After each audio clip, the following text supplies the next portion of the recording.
Okay, we're going to get started here. Hello, welcome. How are you today? Hopefully you can hear me. Let me know.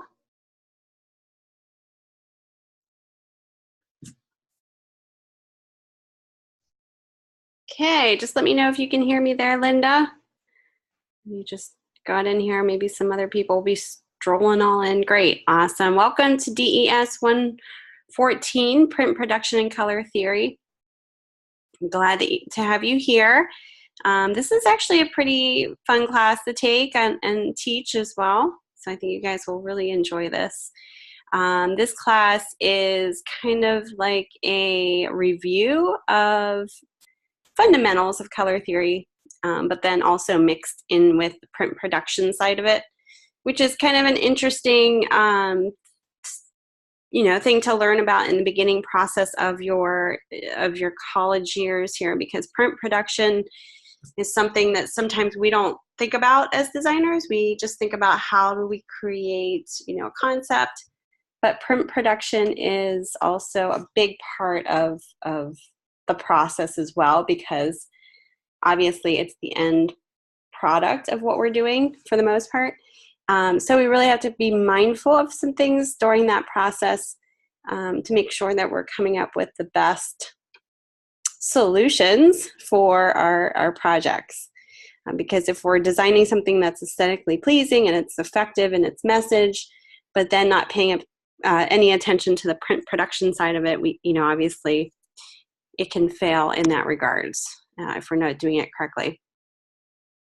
All right, well, this is our first live lecture. Just a few things to go over before we get into the big stuff for the assignments that are due this week. Just like, some type of intro here. So our agenda for this lecture is welcome and introductions. I'm going to show you announcements, syllabus grading, all that good stuff. Talk about the color wheel. Also, additive and subtractive color models we'll take a look at. And also, again, this could be kind of more of a refresher for a lot of you guys. The 4 color relationships, we're going to take a look at complementary, triadic, analogous, and split complementary. Excuse me. But before we go any further, let me introduce myself. My name is April Biss, and you could just call me April. I actually have been teaching for Independence for well over 5 years now, and I absolutely love it. I actually do practice design as well. I have 18 years of experience working in the design industry. I've worked for advertising agencies in Akron and Pittsburgh, as well as Florida. I've worked for other publication companies as well, and I also do freelancing. So I have a wide variety of experiences that is great, because I can give that give that side to you guys in regards to my experience. Not only that, I actually graduated in 2012 with my master's in graphic design at SCAD, Savannah College of Art and Design, in 2012. And I like to tell my students this because I did my graduate studies there all online. I was living in Florida at the time. And I like to tell you that because, I've been a design student on ground, and I've also taught design classes on ground, and I've been an online student online, and I've also taught online. So I can see kind of the two differences and the pros and cons of both, and I can relate to what you guys are going through, which is good, because obviously I can be more flexible with you guys, understand some of the issues that may come up, and hopefully, be there for you guys a little bit more and be relatable to what you guys are going through. Because it's definitely different than being an on-ground. And I'm not saying it's it's not as good. There's pros and cons to everything, but there's definitely some challenges in both. So hopefully, being that I have that experience as being a student online, I can kind of pinpoint certain things that might, kind of work around if challenges arise. I have a almost 4-year-old daughter. Her name's Amelia May, and she's She'll be turning 4. Actually, this month she'll be turning 4. So we have that birthday party to look forward to. She's pretty excited. Oh, thank you. That's actually my mom's mother's name, so it's her great-grandmother. Carrying on the name there. I do have a dog as well. He's a crazy dog.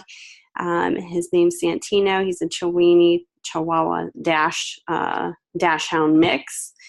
Crazy little guy. And then there's my Behance website address there if you guys want to check out some of the work that I actually just posted something recently on there. Lab weaning. Oh, I've never heard of that. That's interesting. I don't even know how that even worked, but that's kind of funny. Oh, wow. That is funny. That's funny. So, so if you want to post any pictures of your fur babies or even your real babies, if you have any in your intro post, please do. Just a little heads up, I noticed that, and somebody had emailed me, and I was wondering, why isn't anybody posting to the discussion board? And it's because they were all locked, and I didn't realize it. So I got an email from a student who said, hey, listen, there's no reply button. That was earlier today, and I went in and I noticed that they were all locked. Sometimes they are locked and sometimes they aren't. When we first open and publish a course, and I looked, but I didn't even think about it because I saw everything in there, and they were locked. So I unlocked them. So you guys shouldn't have any issues, hopefully. So, but if you do see anything that happens, like I said, being online, that's the things that the things that you face in regards to technology and on my end, that was my, I wouldn't say screw up, but my overlook. So, just we'll kind of help each other out there for sure. All right. And I know, Linda, you're the only one here so far, so you're put on the spot, but go ahead and give me where you're, introduce yourself. And you could do this in your intro post in the discussions as well. Tell us what your name is, where you're actually living, maybe where you're from originally if you're not living in the state, what your major is, experience with the graphics application, and then your career goals. Maybe not say all this, Linda, in here, but you can let me know where you're currently living, and maybe in the intro kind of elaborate on this. So don't forget to introduce yourself. So Linda, where do you live? And by the way, I'm actually in Pittsburgh, so I'm Eastern Standard Time.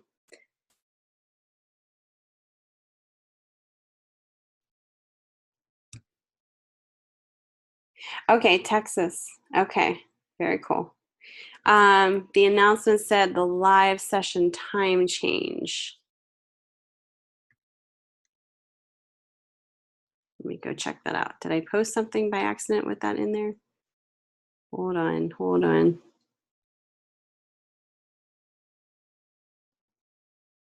Oh, you know what? That actually was, that's not supposed to be in there.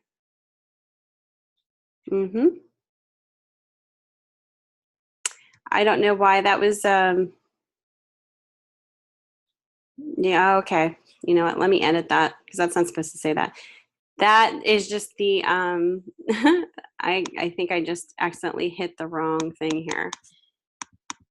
So let me change that as we're speaking here. Live 1, or week 1, learning coach schedule. This is what it was supposed to be. So just the headline was wrong. My apologies. Sometimes when you type in the beginning words, it gives you the whole sentence, and I just clicked on it. So no time change. Hopefully that didn't confuse you guys. That's just the learning coach schedule. Yes, so that was kind of misleading. I apologize.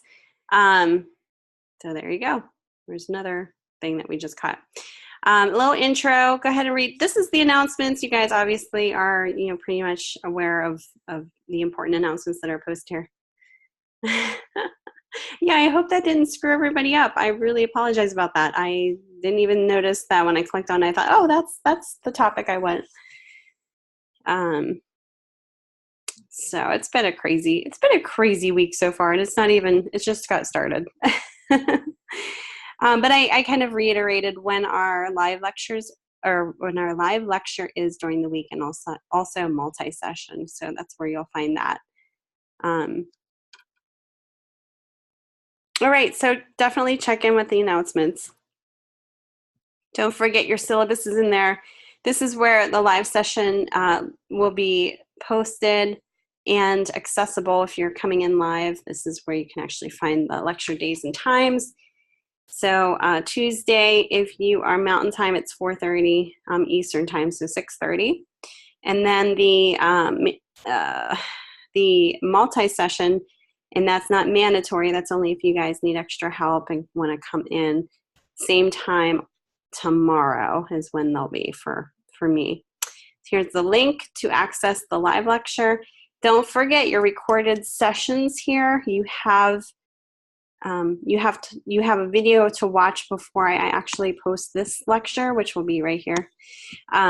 So watch this first video for week 1 before going to this recording if you're not in here live.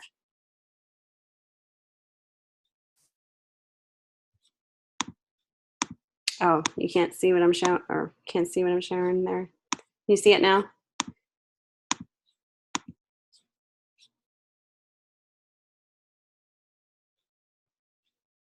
Okay. So sorry about that. So where I got to that point, live session, click on that live session. Again, lecture days and times. Sorry about that. I wasn't sharing this part of the screen. This is the first lecture you'll be watching, and then this recording will be placed here when we're done today and when it's done processing. Same thing with week 2. You have part 1 and 2, however, so there's 2 parts, and then also lecture 2, week 3, and week 4. So just don't forget to watch those supplemental videos every week before getting into our live lecture recordings. Course information just kind of talks about what the course is all about. Course objectives, learning objectives, teaching strategies, course map. What's nice about this is you have a topical outline. So if you're like, okay, I wonder what we're going to be doing this week, kind of writes it all out here very quickly of the topics that we're going to touch upon each week. Kind of gives you a nice idea of what we're going to be doing. And then course task list kind of shows how many hours that you'll be spending, how many minutes or hours that you'll be spending on each section here, in class and out of class, so you can maybe better prepare manage your time, I should say. So time management. I think that's the thing that's kind of as an online student, you have to be a little bit more responsible in regards to being more I'm losing the words here. Self-guided, that's where I was going. So you almost have to guide yourself through. And even though it's flexible during the week with your schedule, you have to be responsible enough to actually sit down and focus and put that time towards it. So it does really take a lot of responsibility and self-guidance to succeed and to focus. Everything else in here is pretty similar to what you've seen before in regards to Canvas learning areas here, library, daily checkpoint. Make sure you're doing those every day. They're great extra added supplemental resources as well. And then they're also extra credit, 5 points every day. So it all adds up. Student Success Center, if you're having issues and you're not coming into the multi-sessions to get extra feedback or critique or help from me, and you need to schedule something outside of class, Student Success Center is great. Also the learning coach for our class. Reading and videos, this is definitely extra supplemental resources that you can have. Yeah, discipline, that's a good word. For this class, help desk is obviously if you're having issues within the class itself in regards to maybe the software. There's also computer support as well, hardware. Career preparation, about the instructor. I'm going to click on that only just to show you guys. You can read a little bit about me in here. But this is where my email address is, as well as my phone number. This is actually my cell phone number. So I always like to say, and I've had students text me, and that's fine. Just make sure you tell me who you are, because I have other classes that I teach. Sometimes I get random texts, and they're not, sometimes students don't say, hey, this is so-and-so. It just starts out with, I have a question about whatever. And I'm like, I don't know who you are. So, and even emails do that as well. If you email me, let me know who you are, because email addresses sometimes aren't very clear either. But I would prefer you guys to email me. If you need to call me, you can call me. But I have my phone on me all the time, and I get back to you guys. I try to get back to you guys as soon as possible. So go ahead and do that. Skype name, about me is here too, so you can definitely check out a little bit about me in there. Here's my picture. Course content list. I believe this is kind of like the breakdown of what's in this class, but in a way that it's like hyperlinks. So it's kind of the list of what you see on the front. Kind of what you see on the front is, instead of buttons, it's a list. So it's kind of a nice little site map, I guess you could say. All right. Any questions so far? Pretty self-explanatory.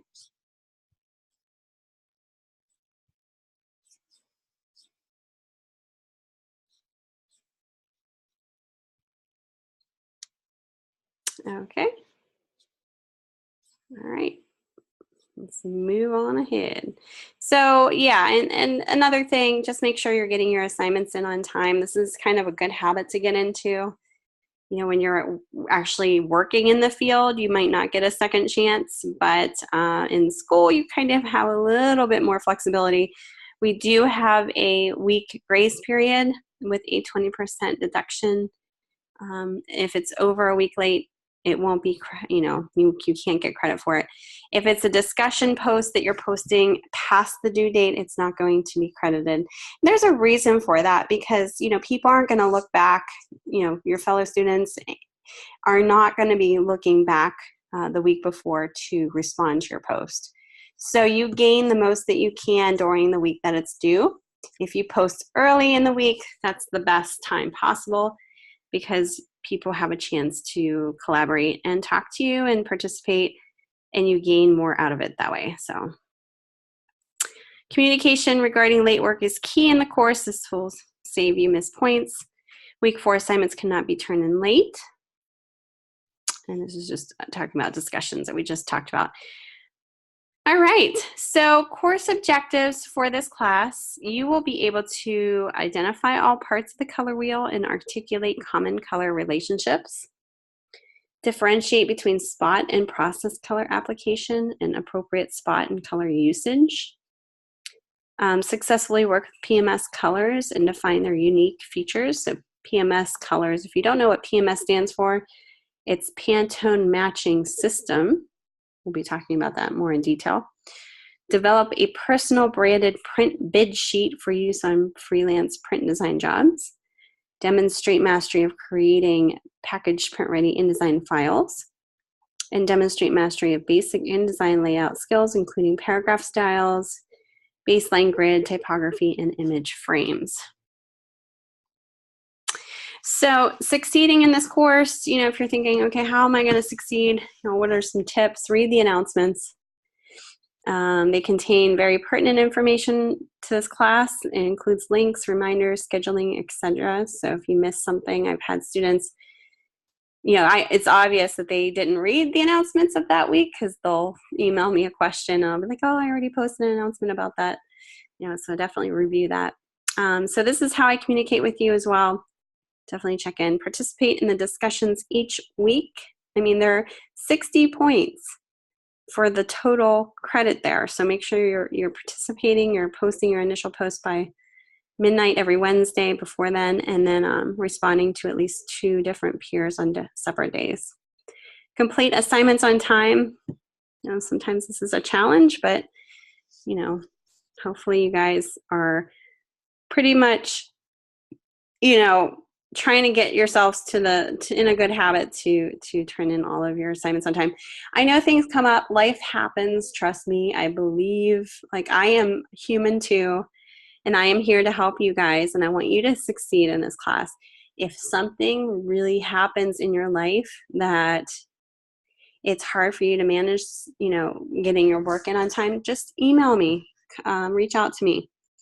Tell me what's going on. You don't have to say it in detail. Just let me know what's going on. I can be more flexible with you if you communicate with me.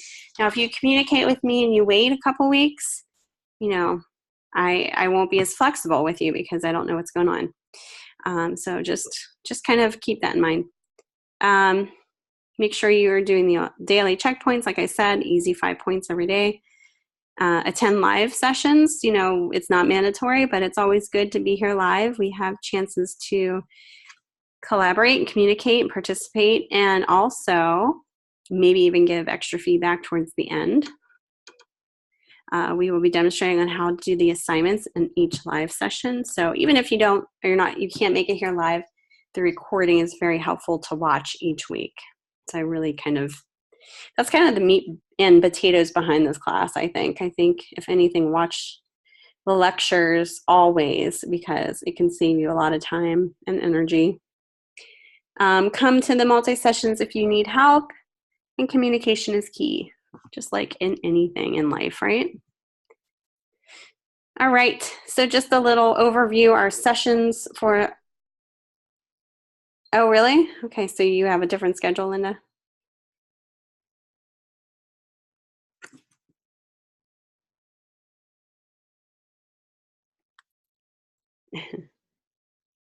Hopefully, you know, I had to kind of fit my schedule in this way, and because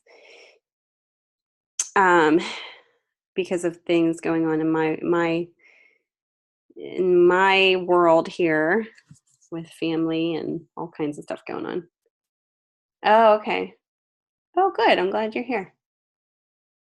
All right. And if you can't make it, listen to the recording. That's what's nice about being an online student. That's the pro of that.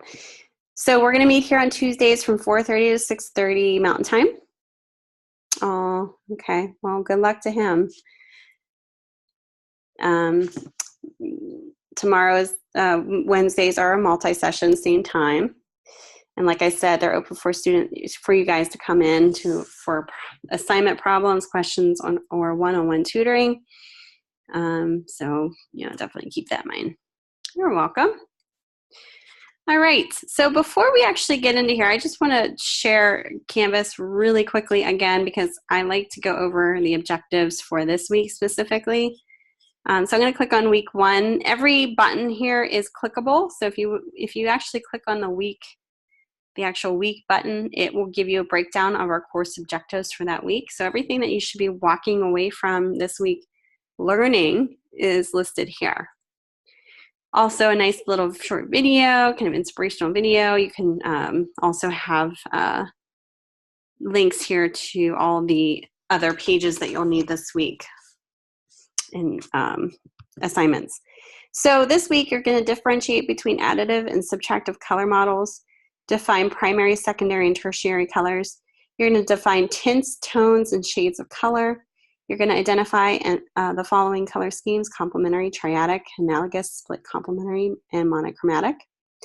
Identify and apply the correct use of swatches and color libraries. And identify basic cultural and emotional associations with specific color scheme usage. So definitely check out those objectives, because that's kind of what you guys will be walking away from learning this week. So that's good. A lot of things. Some of the things do kind of cross over from week to week. So let's get into it. The color wheel. Let's talk about the color wheel, because I know everybody has, you know, when you're in grade school, you have classes about the color wheel when you have art class. And some of the things we know already, and some of the things we forget. This is kind of like a little refresher. So what is the color wheel? It's basically a basic tool for combining colors. The first circular color diagram was designed by Sir Isaac Newton in 1666, a long time ago. It basically is designed so that virtually any colors you pick from will look good together. And over the years, many variations of the basic design have been made, but the most common version is a wheel of 12 colors based on the RYB, or artistic color model. So traditionally, there are a number of color combinations that are considered especially pleasing. These are called color harmonies or color chords, and they consist of 2 or more colors with a fixed relation to the color wheel. And this is important because as designers, color is a huge, huge design element that we can use to persuade and communicate visually. I mean, that's how powerful is it to make a visual statement only using color, and that's possible. So it's important that we learn the appropriate ways to use color. Primary, secondary, and tertiary colors we're going to talk about here. So in the RYB, or subtractive color model, the primary colors are red, yellow, and blue. So those are the colors that you cannot, they are the colors that are there. You can't mix them to make them. The 3 secondary colors are green, orange, and purple, and are created by mixing 2 primary colors. And another 6 tertiary colors are created by mixing primary and secondary colors. So that's kind of how they're all made. The primary colors, in theory, are the root of every other hue imaginable. The primary pigments used in the manufacture of paint comes from the pure source element of that hue. There are no other pigments blended in to alter that formula. So think of the 3 primaries as the parents in the families of color. In paint, pigment, pure yellow, pure red, and pure blue are the only hues that can't be created by mixing any other colors together. So printer inks and digital primaries are referred to as yellow, magenta, and cyan. The secondary colors are when you combine any 2 of the pure primary hues, you get 3 new mixtures called secondary colors. Think of the secondaries as children in the families of color. So you have the yellow and the orange. So yellow, orange, yellow, green, whatever the is equals the yellow, green. So you have secondary colors that come about when you're mixing the yellow and into the blue. So you have yellow, and then the tertiary colors are when you mix a primary and its nearest secondary on the basic color wheel, you create 6 new mixtures called tertiary colors. So think of the 6 tertiary colors as the grandchildren in the family of colors, since their genetic makeup combines a primary and secondary color. So yellow and orange equals yellow orange. Red and orange is red orange. Red violet, blue plus violet equals blue violet. And that's kind of what they're called. Blue plus green is blue green, and yellow and green is yellow green. So those are kind of what comes about mixing those 2 together. And tertiary colors are named as such. Then you have additive color. So what's additive color? Basically, it involves light emitted directly from a source before an object reflects the light. So the additive reproduction process mixes various amounts of red, green, and blue light to produce other colors. Combining one of these additive primary colors with another produces the additive secondary colors, cyan, magenta, yellow. Combining all 3 primary colors produces white. So television and computer monitors create color using the primary colors of light. Each pixel on a monitor screen, it basically starts out as black. And when the red, green, and blue phosphors of a pixel are illuminated simultaneously, that pixel becomes white. This phenomenon is called additive color. So you have to kind of look at these example here. Here's an additive color example. So imagine 3 spotlights. You have 1 red, 1 green, and 1 blue, focused from the back of an ice arena on skaters in an ice show.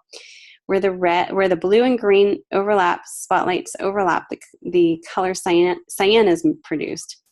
Where the blue and red spotlights overlap, the color magenta is produced. Where the red and green spotlights overlap, the color yellow is produced. When added together, the red, green, and blue lights produce what we perceive as white light. Pretty interesting. And as we mentioned before, television screens and computer monitors are examples of systems that use additive color. Thousands of red, green, and blue phosphor dots make up the images or video monitors. The phosphor dots emit light when activated electronically and is the combination of different intensities of red, green, and blue phosphor dots that produces all the colors on a video monitor. Kind of like this, similar to, like dots per inch in printing, only this is on a monitor. Because the dots are so small and close together, we do not see them individually, but see the colors formed by the mixture of light. Colors often vary from one monitor to another. And this is not new information to anyone who has visited an electronics store with various brands of televisions on display. Yeah. Also, colors on monitors change over time. Currently, there are no color standards for the phosphors used in manufacturing monitors for the graphic arts industry. This is where you can run into issues. And you're going to run into this no matter what, because, you could work with clients who are using a different computer screen than you are. Their screen might not be calibrated. And what I mean by calibrated is there is a way to try to get as close as you possibly can by calibrating your screen, so it is a little bit more standard to what everybody else is seeing on their screen.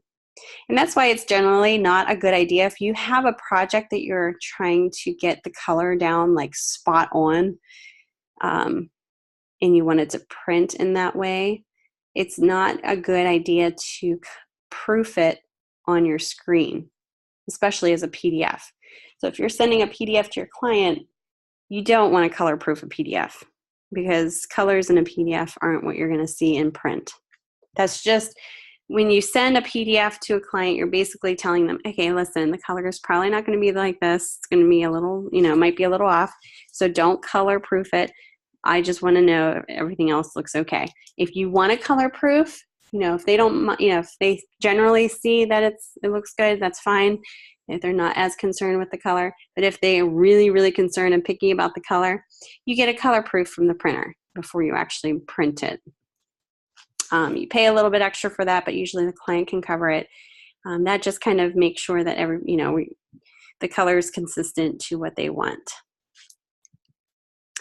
Subtractive color. So photographs, magazines, and other objects of nature, such as an apple, create color by subtracting or absorbing certain wavelengths of color while reflecting other wavelengths back to the viewer. So this phenomenon is called subtractive color. A red apple is a good example of subtractive color. The apple really has no color, has no light energy of its own. It merely reflects the wavelengths of white light that cause us to see red, and absorbs most of the other wavelengths, which evokes the sensation of red. The viewer or detector can be the human eye, film in a camera, or light sensing instrument. So, kind of interesting. The subtractive color system involves colorants and reflected light. Subtractive color starts with an object, often a substrate such as paper or canvas, that reflects light and uses colorants such as pigments or dyes to subtract portions of the white light illuminating an object to produce other colors. If an object reflects all the white light back to the viewer, it appears white. If an object absorbs or subtracts all the light illuminating it, no light is reflected back to the viewer and it appears black. It is the subtractive process that allows everyday objects around us to show color. So the example down here is showing you a color photo, and you can see the overlapping subtractive yellow, cyan, and red, which is magenta image elements, can be seen clearly along the edges of the image itself.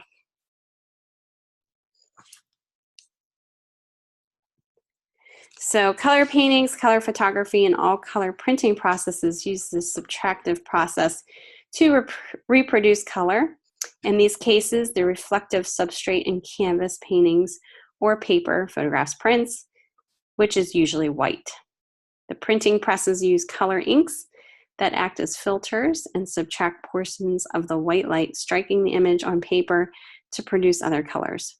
Printing inks are transparent, which allows light to pass through to and reflect off of the paper base. It is the paper that reflects any unabsorbed light back to the viewer. The offset printing process uses cyan, magenta, and yellow, so CMY, process color inks, and a fourth ink, which is black. The black printing ink is designated as the letter K to avoid confusion with B for the actual blue. Overprinting one transparent printing ink with another produces the subtractive secondary colors red, green, and blue. All right. Any questions so far? This is kind of some of this is very technical, but kind of get a good idea there. Welcome, Daniel. Good here. All right, so complementary colors, if you need a little refresher here, we're going to go over some color theory here. So colors that are opposite each other on the color wheel are considered to be complementary.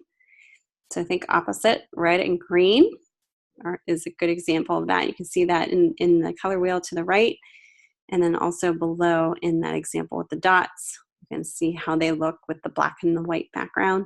So the high contrast of complementary colors creates a vibrant look, especially when used at full saturation. The color scheme must be managed well so it's not jarring.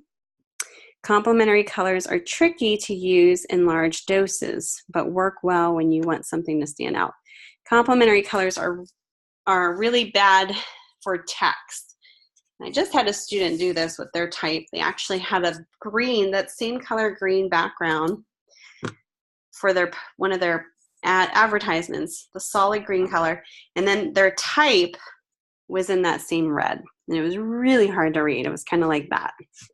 So if you probably are like not looking at the screen anymore because it hurts your eyes to look at it. So this is very difficult to read. The two are kind of vibrating against each other, yeah. It's okay to use it in small doses, but this is not a good idea. Sorry, I didn't mean to hurt your eyes. But you get the point. All right, so that's complementary colors. What's triad colors? So a triadic color scheme uses colors that are evenly spaced around the color wheel. So you can see the example there with the purple, orange, and green.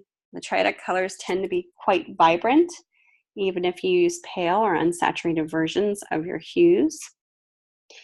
To use a triadic harmony successfully, the colors should be carefully balanced. Let one color dominate and use the two others for accent. You have analogous colors, and those are color schemes that are next to each other on the color wheel. They usually match well and create serene and comfortable designs. Analogous color schemes are often found in nature and are harmonious and pleasing to the eye.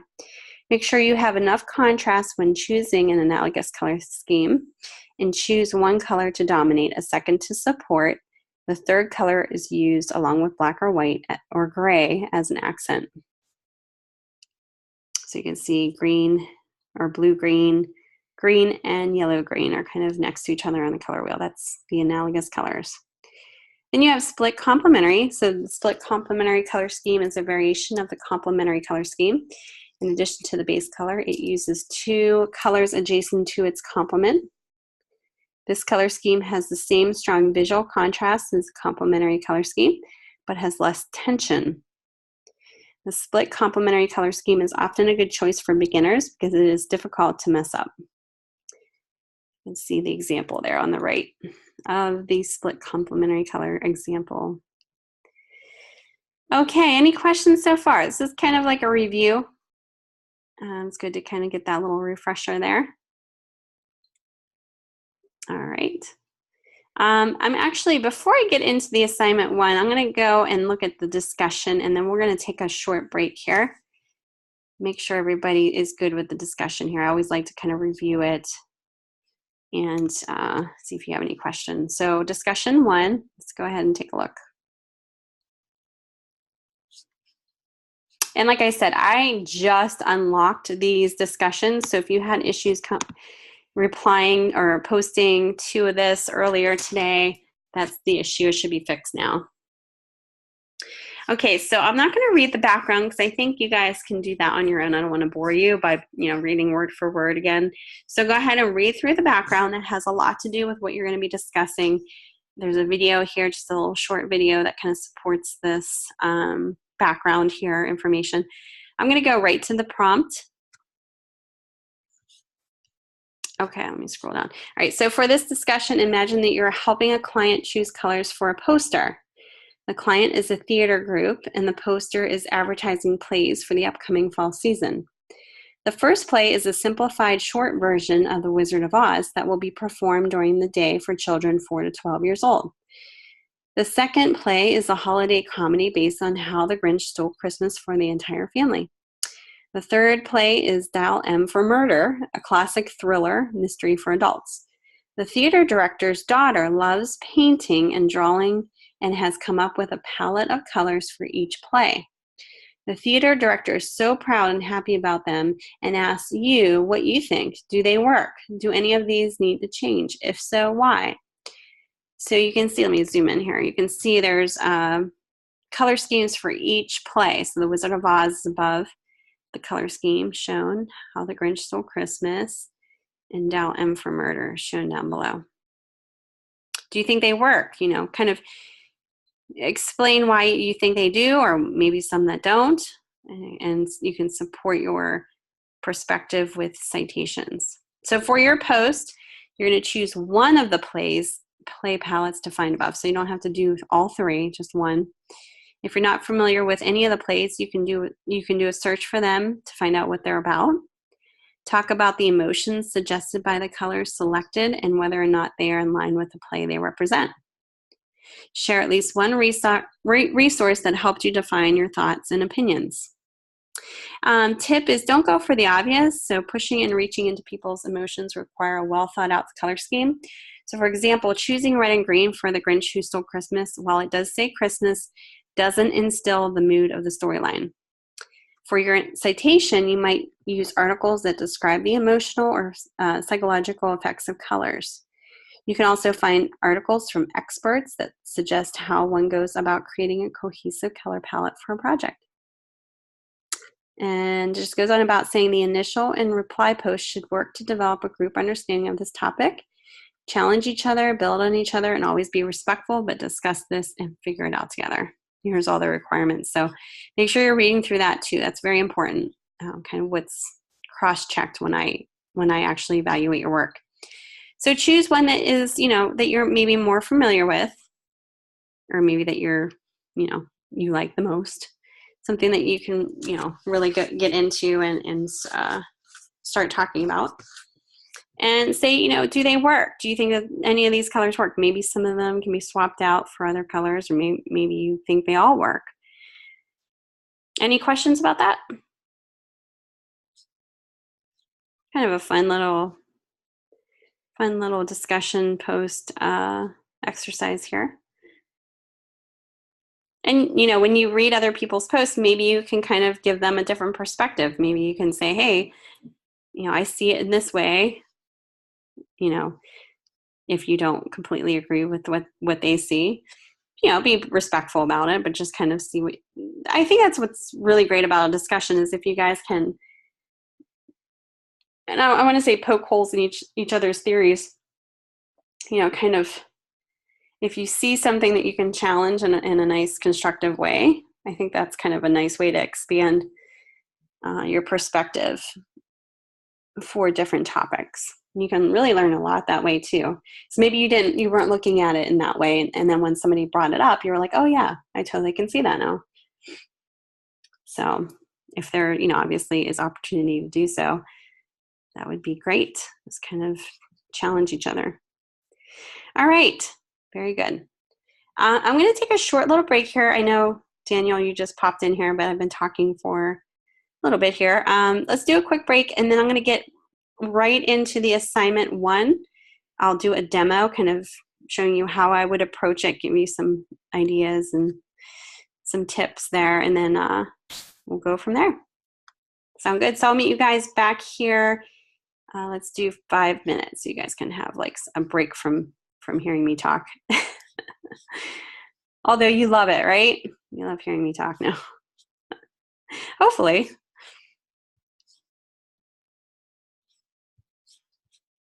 All right, see you guys in about 5 minutes.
Okay, looks like 5 minutes is up here. Let's go ahead and take a look at the assignment one. I'm actually going to switch over to Canvas. I think we'll just read from there. I think it'll be easiest. All righty.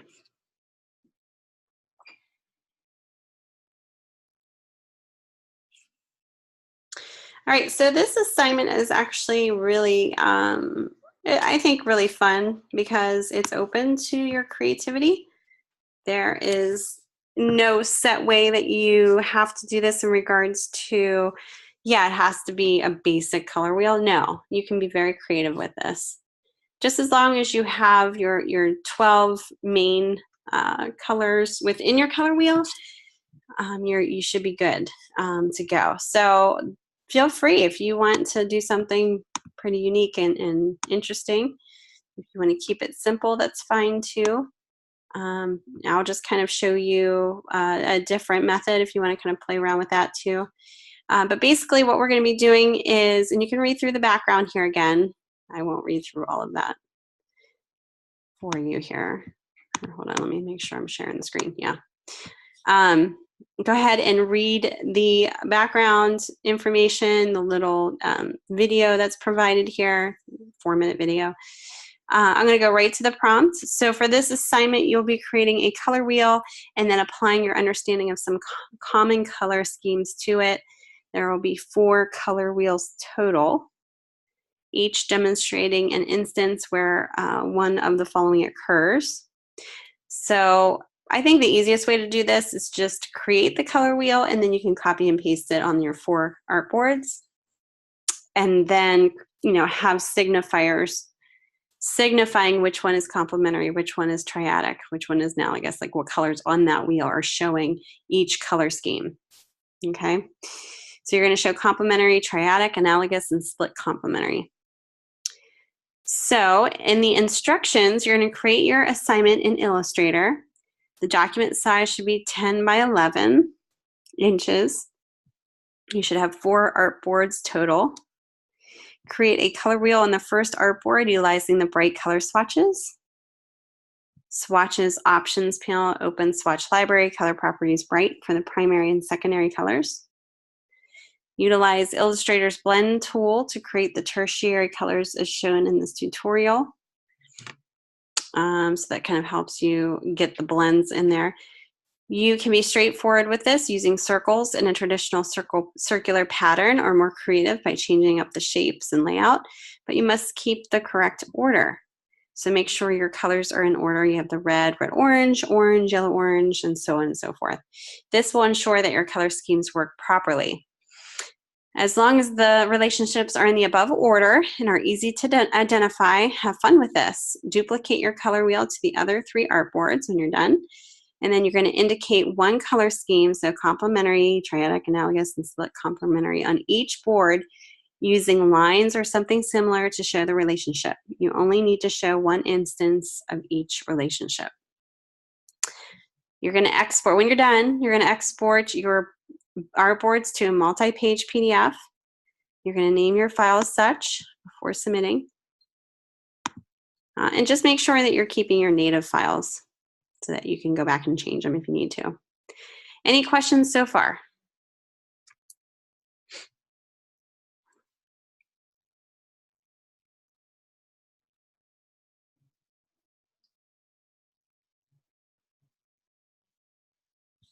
Okay, I'm going to take that as a no. Okay, let's go ahead and open up Illustrator. I actually opened it up already, but let's get that on here. Let's say create new.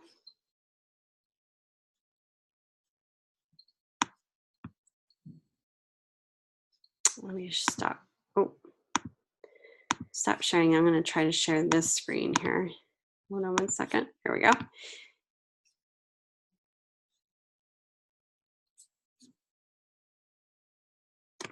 Okay, so that's okay, Linda, no problem. When you duplicate the color wheel, we're just talking about when you're done with the first one on the first artboard, you're going to just do like a duplication of that one and place it on all of your other artboards.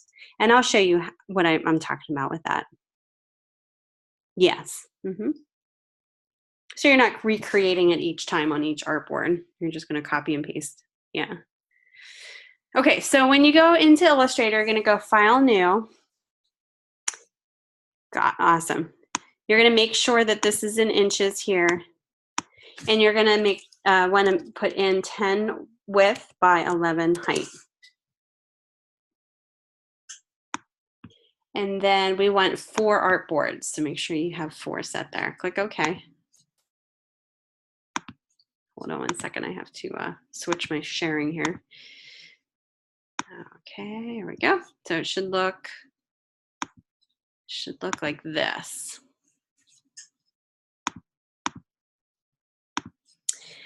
All right, so this is, choose one to start with. Just zoom in on here. Maybe what you want to do too before we even get started is copy the color scheme words from the specific, I guess the specs in there. I can talk. Just copy and paste them in here. And then that way you can, I just copied and pasted this.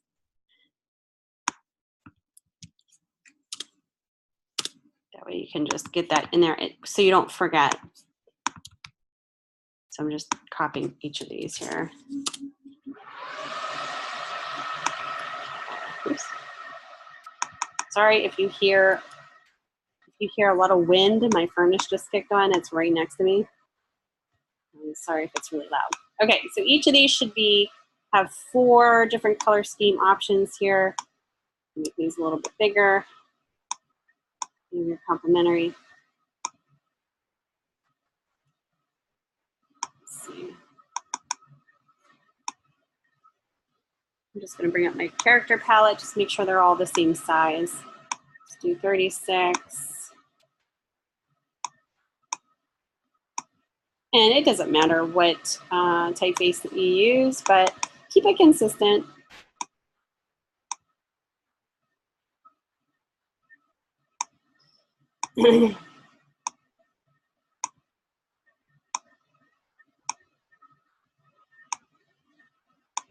And what I mean by that is keep it consistent. If this is a specific typeface and a specific font size and all that, keep that consistent.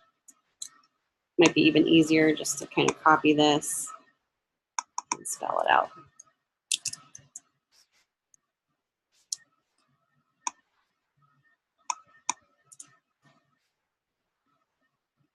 Welcome, Amber. We just started an hour ago. No problem. Just listen to the recording of what you missed.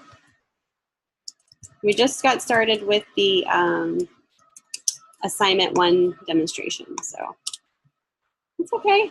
Yeah, I had something in the announcements that had the wrong title in it, so it looked like there was a time change when there wasn't. It's brought to my attention today, so I apologize.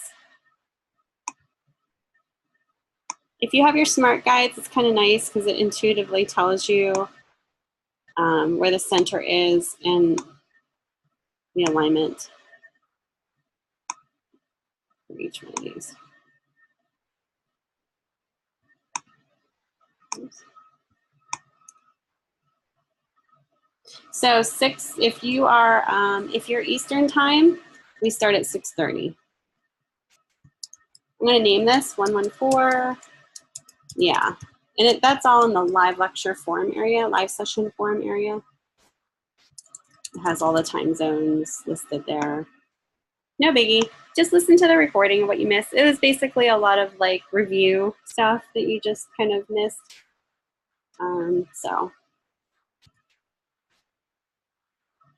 Okay, so I created my 4 10 by 11 inch squares here. I placed in each color scheme, but I'm just going to basically work on one of the artboards for now, for the color wheel itself. Excuse me. Let me go and go to swatches first before I do anything. And we want to kind of follow what it says in the instructions. Oh, awesome. Yeah. Yeah, this is a fun project for sure. You want to go to swatches, then you're going to go to your open panel and open swatch library, color properties, and then bright. So you're going to go to swatches, open swatch library.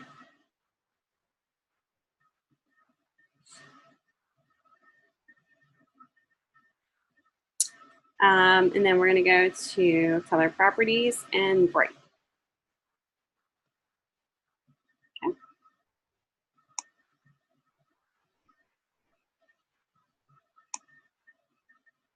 So that's the red, blue, and yellow that we're going to start with.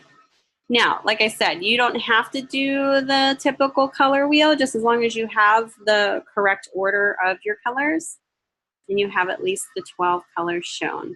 So I'm going to just show you kind of a unique way to do it. If you want to experiment with it, that's fine. I'm going to do kind of like a circular color wheel that uses circles.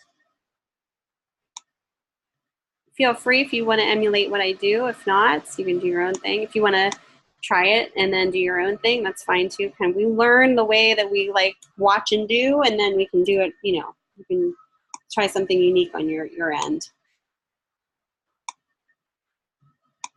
Okay, so I'm going to go ahead and take the ellipse tool in Illustrator. If you hit L on your keyboard, it goes right to it. And I'm just going to hold down the shift option panel. I'm sorry, shift option button. And once I have my cursor in the middle of the layout, that's kind of do shift option and pull my cursor out so that I have this bigger circle here. I'm going to kind of just give it a stroke with a fill of none. And then I'm going to do another little circle. It's going to be a little smaller. And I think this one's going to be around 1.5 inches. Let's see, possibly. You can see that in your properties panel, if you guys can see that. The width and height of my circle are shown there. And then what I'm going to do is I'm going to hold the center and I'm going to align it with the center of my circle on the very top.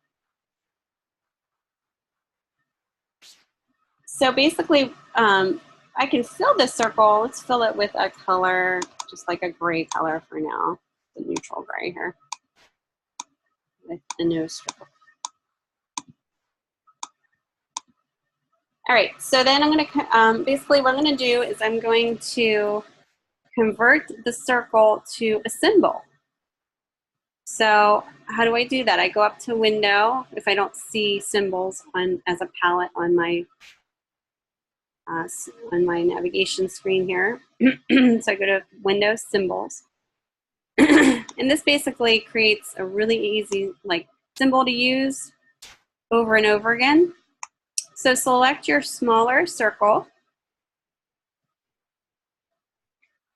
And what you're going to do is you're going to pretty much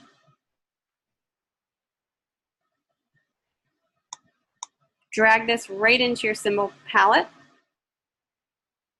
And it's going to say new symbol. You could just leave it as that, but you're going to change the export type to graphic. And then click OK. And you'll see it kind of apply itself here.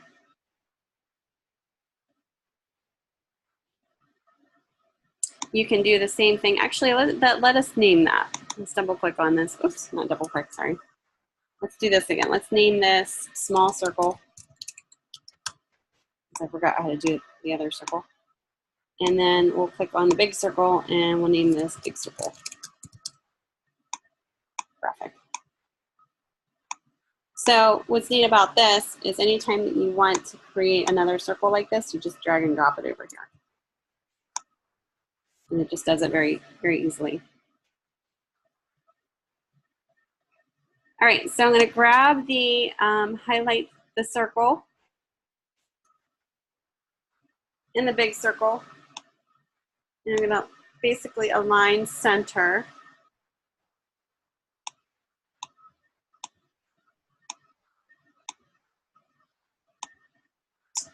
Oh, wait, let's see here. Horizontally, there we go.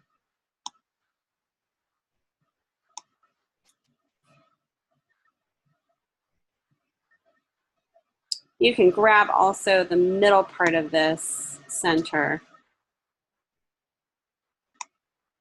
and you can align it, you know, on the actual larger circle too, to align center. Okay, so you're going to highlight the darker circle, and you're going to choose the rotate tool, which looks like a little arrow here. Select that. Okay, and then you're going to basically what you're going to do at this point, you're going to hold down with the rotate tool selected.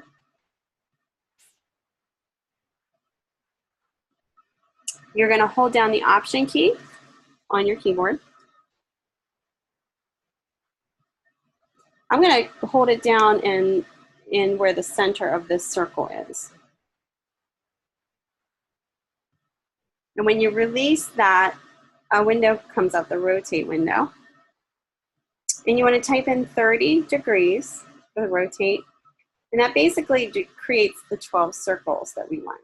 That's the 30 degrees there. The preview kind of shows you what's going to happen here. And then what you want to do next, you don't want to click OK, you want to hit copy. Okay, so now all you need to do is hit Command D to duplicate that symbol. Command D, Command D, Command D, Command D. It kind of gives you this nice pattern. 1, 2, 3, 4, 5, 6, 7, 8, 9, 10, 11, 12. You have 12. The circles are 12 for your color wheel. All right. Yeah, pretty cool. So now, I mean, it's up to you. If you can make some of these larger circles, some of them smaller. You know, you can make, like, for instance, if you're doing the primary colors, you can make these primary colors. I guess it would be probably like, these would be the primary colors. They could be larger, and then all these can be smaller in the middle. I'm just going to keep it the same. I think it's a little easier that way. But it's up to you. It's completely up to you on how you want to show this. It's like creative freedom for you guys. All right. So now we're going to change this. I'm going to show you how to kind of place in the colors here.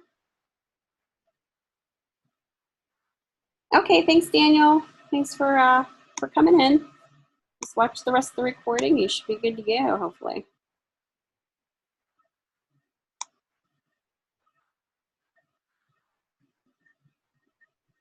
All right, so I'm going to choose the, where's my swatches? I'm going to go back up to swatches here.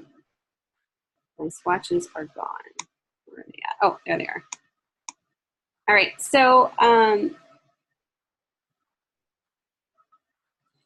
before we do, let's go ahead and change this first circle to the red, the bright red that we have in here. Let's do this red.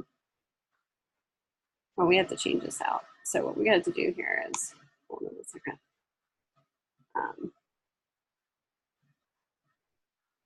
We have to break the link to this symbol. And let's bring up my symbol property here. Symbols.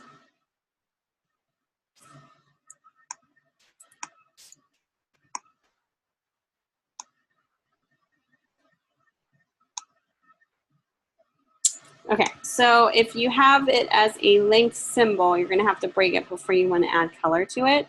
So go ahead in your symbols palette, click on the option or the drop-down menu here and just say break link to symbol.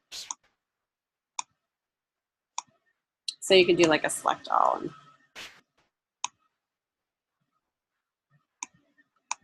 go ahead and fill it with the color. So I'm going to do the red. All right, so we'll start out with the red, and then what we want to do is we want to do that blended steps that they show you in that in the video in your assignment options. So we're going to start with the two colors that we're going to blend with. So let's do This would be, one second here. I have an example here and I forgot to pull this up.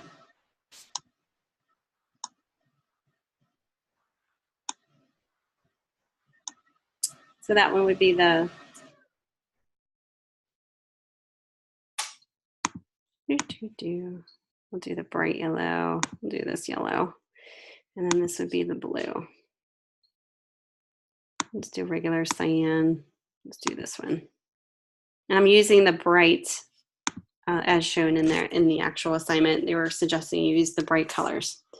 Because sometimes if we're not using the same hue colors, if you're using a darker red, you're going to get different results. So by kind of starting out using specific colors from this bright color scheme, we're all kind of keeping it consistent. So I just made my primary colors here. And what we want to do is we want to blend these two colors together to get the three colors in here. So that's kind of what that video shows you how to do. And I'm going to show you how to do it now.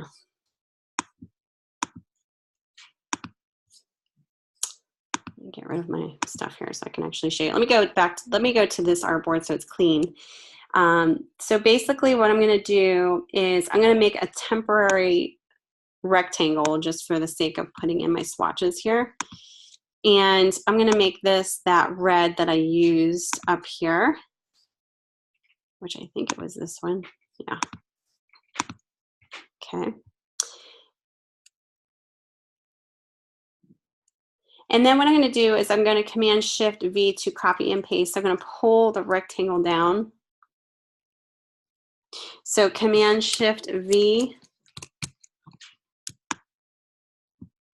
Oops.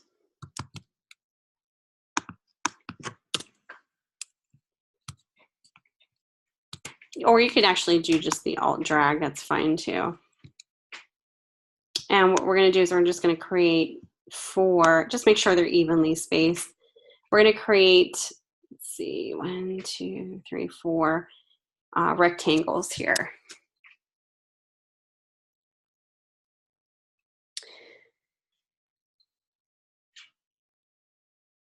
All right.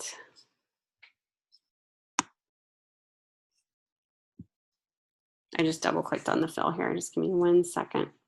100, 0, 0.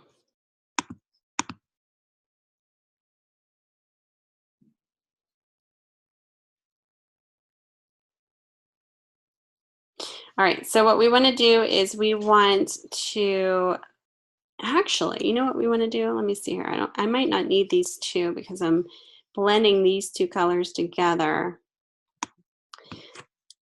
We're doing a little bit more simplified here. Let's take, this is the yellow here. Kind of did this, I'm kind of backtracking here because I did this a little differently the last time I taught this class. So this might be a little bit different in steps. So I'm going to choose the two colors and I'm going to blend those two together. And we're going to do 3 steps in between. Okay, so the red and the yellow. So we're blending these 3. Okay, so so now we're going to select the color. So Shift select both rectangles. And we're going to go up to Object on our menu bar. And we're going to go to Blend. And we're going to say Make. So basically what you're seeing here is a gradient blend, very smooth gradient blend. What we want to do is we want to specify the steps. So we don't want this, we want to specify the steps. So go to Object, Blend, and we want Blend Options. And where it says spacing, instead of smooth color, which we just got that smooth gradient, we don't want that. We want specified steps. And we want to type in how many steps. So how many steps do we need? We need 3 steps because we want 3 steps in between these two. So we're going to type 3. Now, when we do that and click OK, it's not actually going to make it unless you actually go up. This is the weird part, so kind of take note. You have to go up, back up to Object, go down back to Blend, and say Make. So it's kind of like an extra step there. So let me review that again.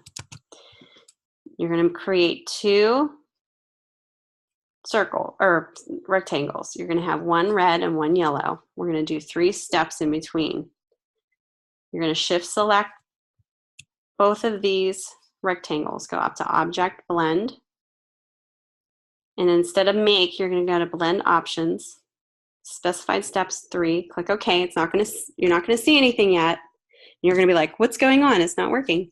You have to go back up to Object, go to Blend, and say Make. Now, here's another weird thing.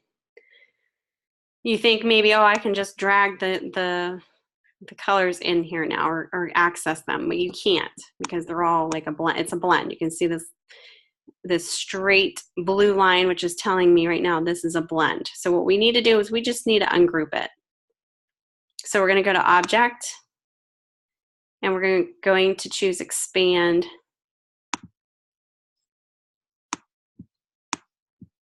Oops.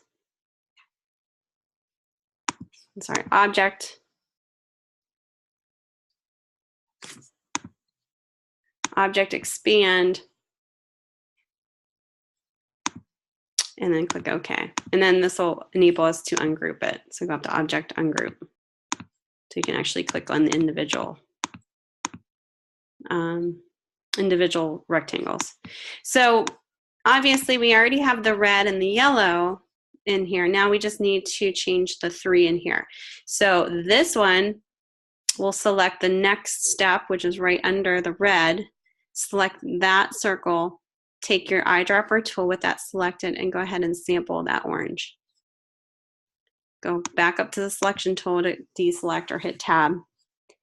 Select the next circle, do the same thing, eyedropper tool, eyedropper tool. Okay, so you don't have to do the red and the yellow, that's just for the blend. Okay, pretty cool.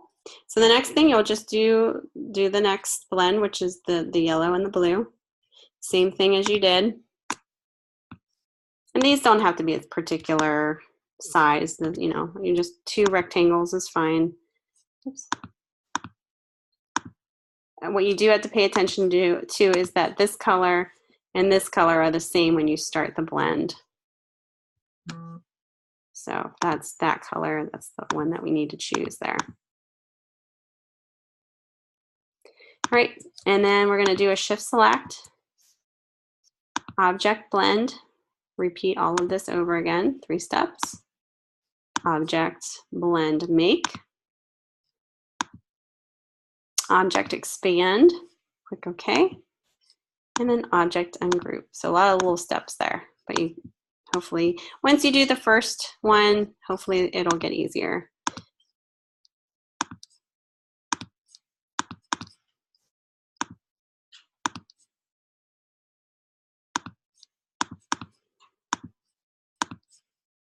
Okay.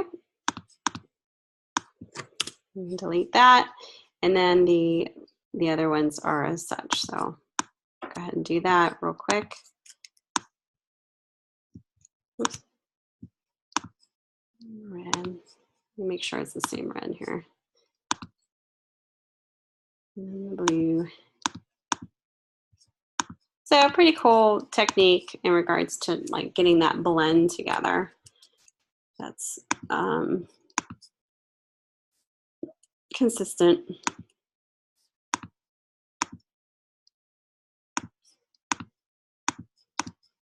Okay.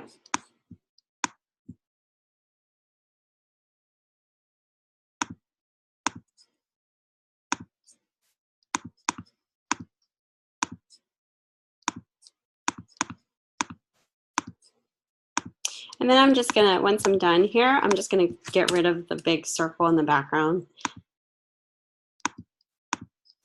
Let's see if I can actually select it. So it becomes very simple, a very simple color wheel here. And I can group it and then kind of position it centered on the frame here. Center these items too. There we go. Okay. Any questions about that? And that's, you know, you try that technique if you want. If you want to do yours in a different way, you definitely can. But it's a nice, easy way. And then what you could do is do it in this way and then kind of experiment. You can make, you know, different shapes. You don't have to do circles. You can make some bigger, some smaller. You could even do like a background in black. I wouldn't do color. I would either do white or black. I'm going to go way dark black. And then reverse this out in white.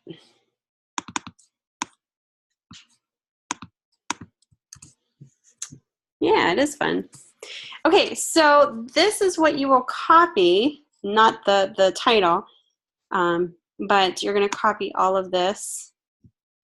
So I'm going to do a shift select. So I'm going to do the background and then drag. This is kind of what we're talking about with copying here. Let me get all my stuff out of the way so you can see.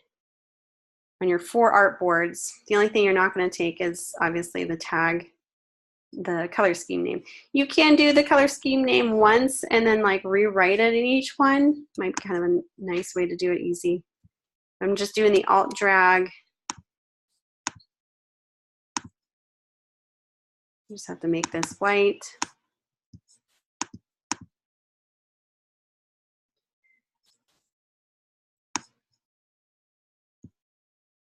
Alt drag down, whoops. Actually, I could do that. Let's do alt drag 2 of these down. In one shot here.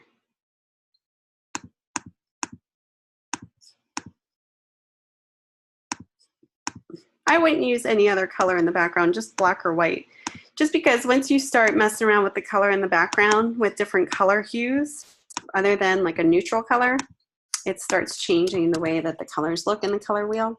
So you want to keep it neutral in regards to that, black or white. All right, let me just make sure these are all centered here because I was centering it by my eye and I shouldn't have been. Whoops. I'm grouping this.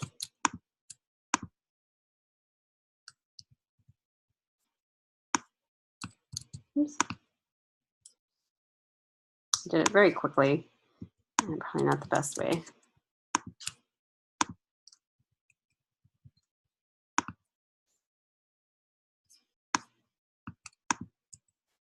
Oops. I'm just grouping the color wheel and aligning it. Okay, I'm gonna save it. Now, this is the second. Yeah, I think so too. It really pops. I see this a lot with submissions, so just kind of bear with me here. I see a lot of students that miss the bottom signifiers or wherever you place it. You can put it in the middle, it doesn't matter. So I don't know which one is complementary, which one's triadic. I might know by your signifiers, sometimes I don't. So you have to have the copy to support what you're showing. Along with the copy, you want to have some type of signifier to say, hey, these are the complementary colors. It could be very simple. It could be as simple as just a white circle in this case, or a black one, I should say. Complementary colors are like the red and the green, opposite each other in the color wheel. Let's get our alt drag down here. So I'm just doing smaller circles, and I'm going to do that in a black color. So boom, right there, it's telling me, and you only have to signify one color scheme. It doesn't have to be, you know, all of them. So I choose red and green. I could have chosen the purple and yellow too, but just only show one for each, so it's not confusing. Same thing with triadic. I will just drag over, copy this, same circle. and signify that these would be examples of the analogous colors.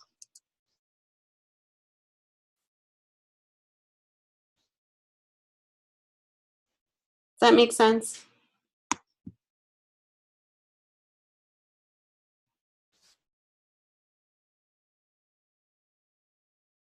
Amber? Amber says no. At least you're honest. What is there something that needs to be clarified that doesn't make sense, or?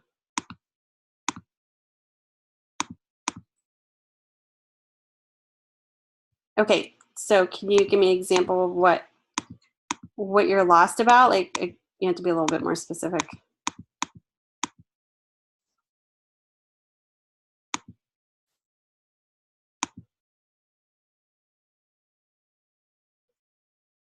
How they are different. What do you mean by that?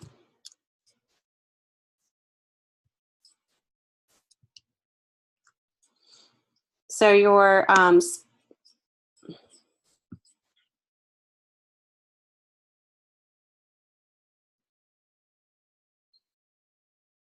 well, you're just picking out an example. You don't have to pick out the colors that I showed. Like for the analogous, it's up to you what colors you want to show signify, but it's 3 colors next to each other in the color wheel. Split complementary, or the could be like, let's see here.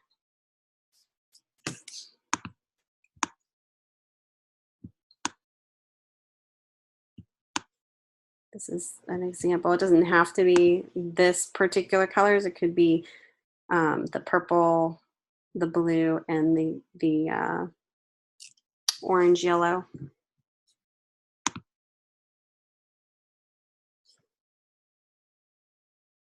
So as long as you kind of know what each color scheme is all about, it shouldn't be a problem with how you're signifying each one. It's just a matter of choosing what colors you want to signify. Orange and green. Does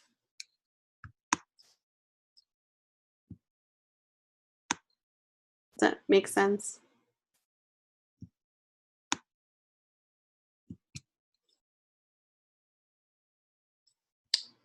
This one should be on this one. It's like a triangle. So it could be green, purple, and orange, or it could be a triangle with my group here.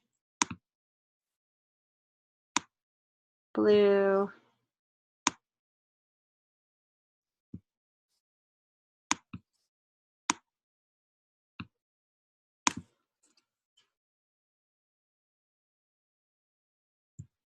Yeah, I think that would probably be best. You're not, you're not like, you can do the same thing that I'm doing right now to signify each color scheme, or you can choose your own examples, just as long as it follows the rules of each color scheme.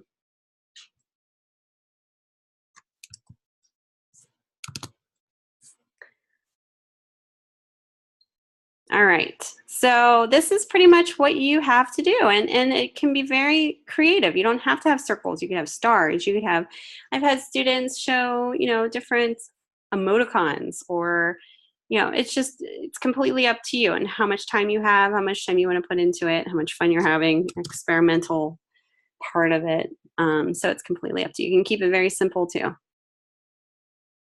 Okay.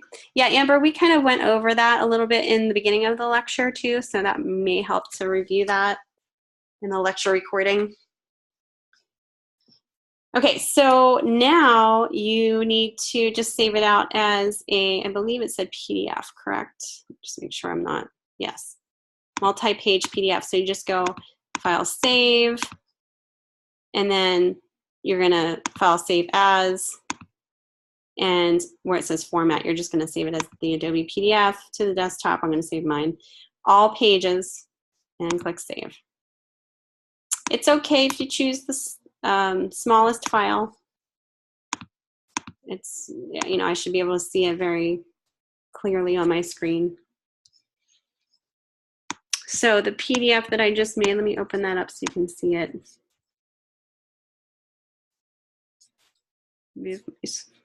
I have such a small screen here.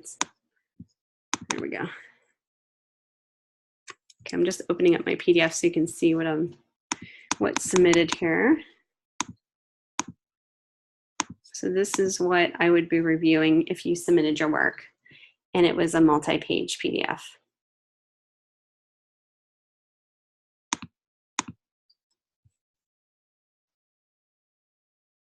Yes, I will. I'll have the recording up. Usually takes about 20 minutes to get up onto YouTube, and then I post the link in there. Yeah. So this is kind of what I would be seeing once you do submit your work. So your 4 different examples there. All right. Any other questions?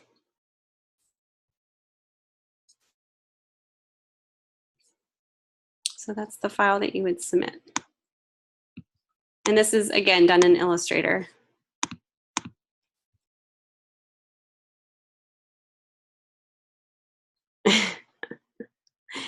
Yeah, that's what they just tell us to use. So we just have to go with what they tell us there.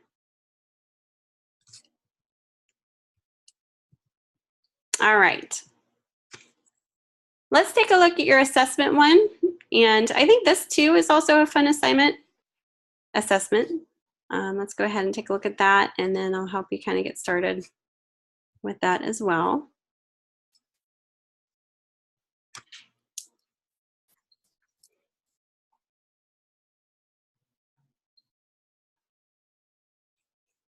So assessment one is applying color schemes to designs,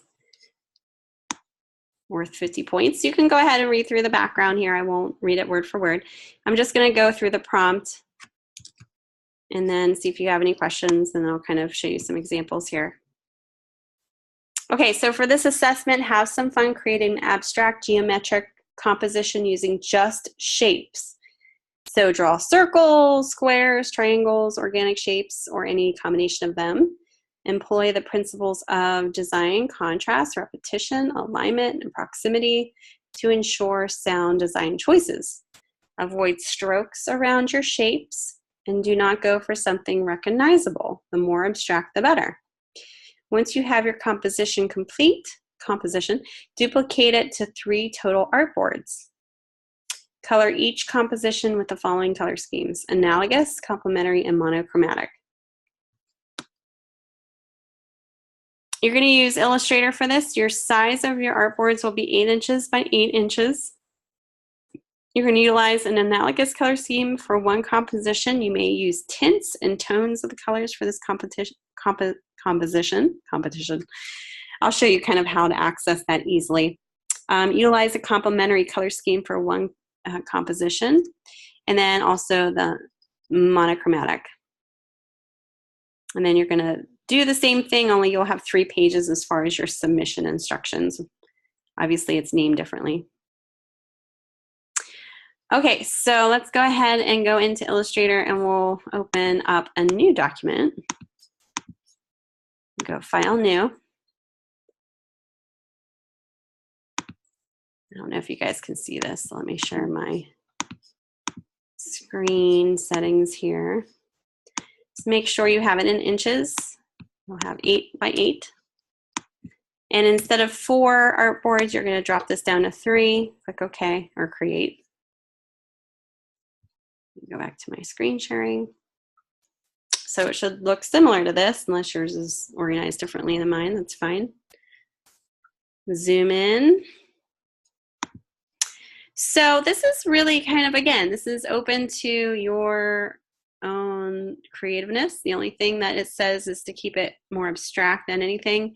So using just, different shapes. So you can use, obviously you can use your circles. You can do some fun things with this too. Playing around with scale, proximity, rhythm, balance, all that good stuff.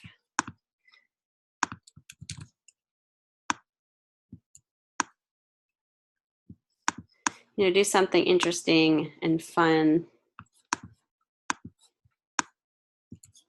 I don't know, kind of mess around with it and play around with it. It's kind of something different here. Oh, we're getting a thunderstorm, you guys. Hopefully the lights won't go out. All right, so just you don't have to do all of kind of the circles. You can use squares. Here's the squares, rectangles, star tool. You can even do your own shapes if you know the pen tool. There's the line tools you can kind of play around with. I'm just going to do a very quick, simple shapes here. And then what we want to do is we want to bring up the analogous color scheme here. So I wanted to show you really quickly how to easily do this in a very interesting way.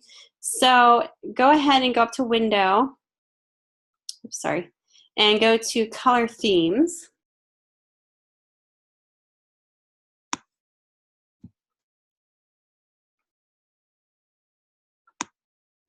And it says Adobe Color Themes. You can create different ones here. You can explore. So say you wanted to kind of explore different, most popular color schemes, most used, random. You can definitely check that out. You can even search. So let's look up, you know, monochromatic color schemes are here. So there's different color schemes that you can flow with. There's also the color guide. So if you go up to Window and choose color guide is neat because you can actually choose a specific color. So let's say you like a specific color. You're going to double click on the fill and say you like this really dark blue and click OK. In the color guide, it's going to dump that blue in there on the base color. Now on the very right hand corner where it has a little drop down indicator, click down on that and then you'll see all the different color schemes in here. So if I were doing this first artboard as monochromatic, I can choose the monochromatic color scheme and it's going to give me the shades. Okay, so this is my base color in the middle that I chose. It's going to give me the different shades, so it's going to add black to it. Or on the right hand side, it's going to add white to it. So it's going to give me the tints. It's also going to give me different hues going further down here. But this is basically the color that I chose. The very first color is shown right here. So go ahead and feel free to fill the colors here based on that. And then, you know, do it in a way that works for your layout. So maybe doing the lighter ones, I wouldn't do a stroke on your shapes here, but oops, color guide. Go ahead and choose my color guide. There we go. The colors that are in that color guide. So I'm going to choose the tints in here.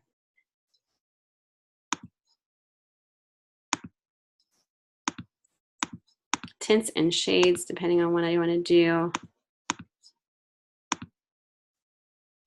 And let me go back to this color guide again. All right.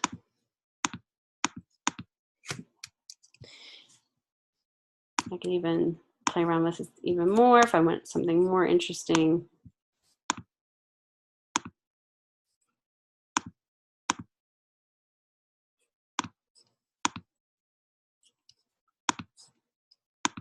I'm losing my colors here.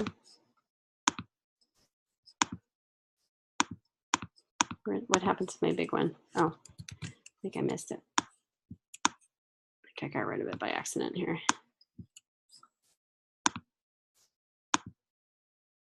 Let's go with like a lighter tint. So basically you're just playing around with shapes and patterns, colors that are basically represented here.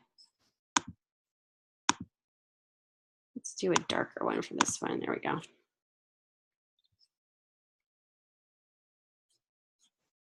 Okay.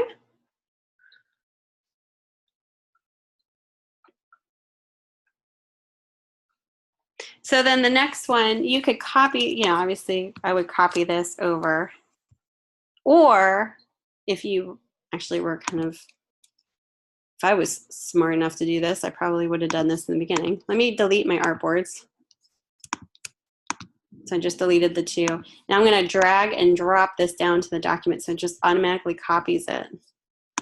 Drag and drop right next to the, oops, right next to the, oops. Really? Right next to the trash can. So it's basically copying everything very, very exactly. So if you have a weird shape like I do, and you could change the artboard rearrangement. If this isn't working, you can go to artboard options and kind of change this. Okay. We don't want to select multiple artboards.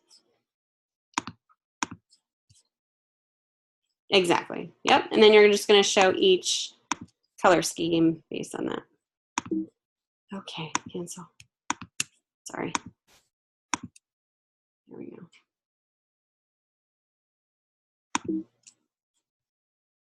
This isn't let, oh, there we go.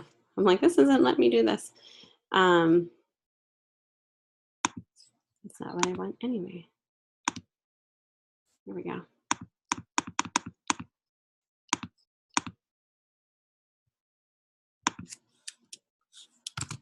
So, sorry guys, I probably did this like an unquick way here by accident, but I wasn't quite sure what pattern I was going to get. So this would be monochromatic, and you definitely can have the words in here and just have monochromatic.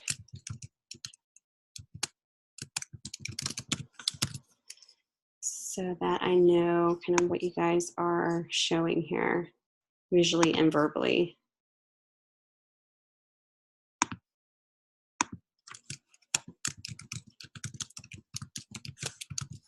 Okay.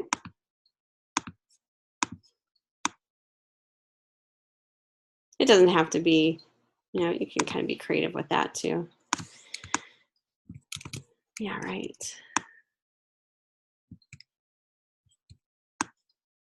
Okay, the second one would be what? So we have monochromatic, complementary. Actually, the first one was analogous, complementary, monochromatic. So complementary would be.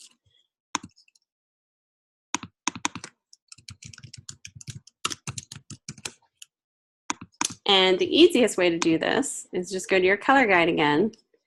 Select a color you want to kind of go with.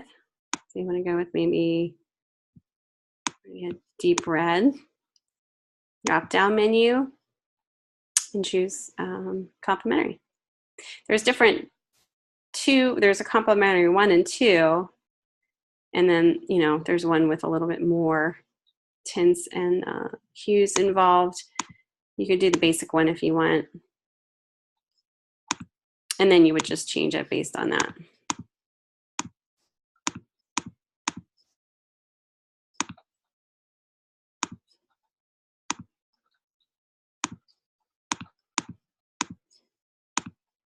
Something like that. You can even change the wording to go with that too, with the blue.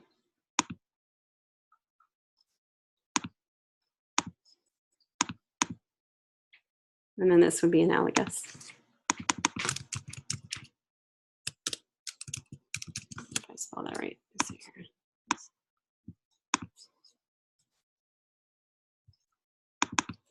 And we'll do green. Let's do did red. These are next to each other in the color wheel. So we'll do like a green on this one maybe, or no, we'll do an orange maybe. Something a little different. Drop down menu, and then we choose the analogous color schemes. Did I spell that right? Analogous, no, I didn't. Thought it was the no. Yep, okay. And then change it to that. So this is my color that I started out with.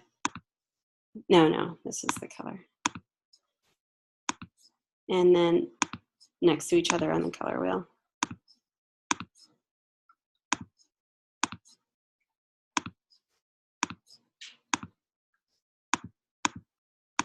Okay. So that would be the example there. Go ahead and save it, DES114 assessment 2. Your name, first name, last name, AI file, keep that native file, and then again, save it as a PDF. So it's pretty easy. I mean, I think this is kind of a fun, easy, make sure all is selected, creative assignment here. Click OK, and then that's what you submit. Any questions? I'll open that up so you can see what that looks like.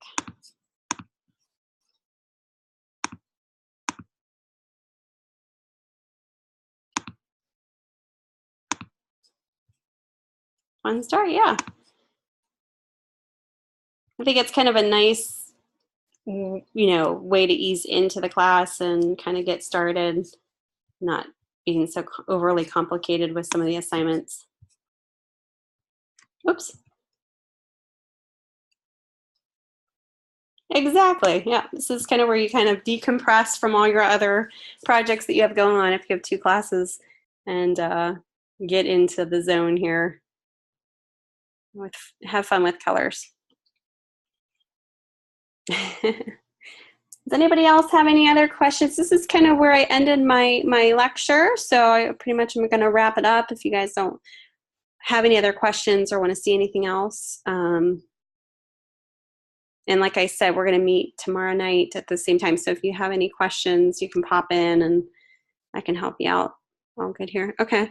And I will have this lecture recording up within the next hour in the live session area. So definitely keep an eye out for that if you wanted to review this. Okay, awesome. Yeah, let me know if you have any questions. And I'll see you guys on the discussion boards then. Have a wonderful night, and thank you guys for coming in. And welcome to the class. I'm excited to have you guys here, and I look forward to working with all of you. Have a great night, you guys.